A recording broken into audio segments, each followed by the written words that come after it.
কে PA mobilisation, একটা হলো central আর একটা হলো ইউনিল্যাটারাল। সেন্ট্রাল মানে হলো স্পাইনাস প্রসেস, ইউনিল্যাটারাল মানে হলো তুমি ট্রান্সভার্স প্রসেসে যাবা। তাহলে সিটু ডাউনওয়ার্স পিএ মোবিলাইজেশন, তাহলে আমি থাম দিয়ে ফিক্স করবো, দেন ডাউনওয়ার্স এই যে ব্যাপার।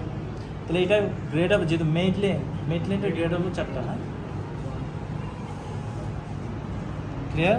তাহলে এটা কি সেন্ট্রাল পিএম মোবিলাইজেশন।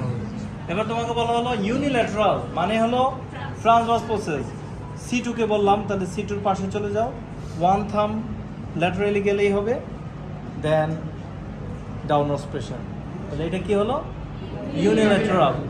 আরেকটা হলো ট্রান্সভার্স মোবিলাইজেশন, তোকে বলা হলো ট্রান্সভার্স মোবিলাইজেশন। তার মানে স্পাইনাস প্রসেসটাকে তুমি পালপেট করবা, ধরো C3, দেন মোবিলাইজেশনটা হবে ওইটা ছিল কি PA, central PA mobilization, unilateral PA mobilization, আর এটা হলো ট্রান্সভার্স মোবিলাইজেশন।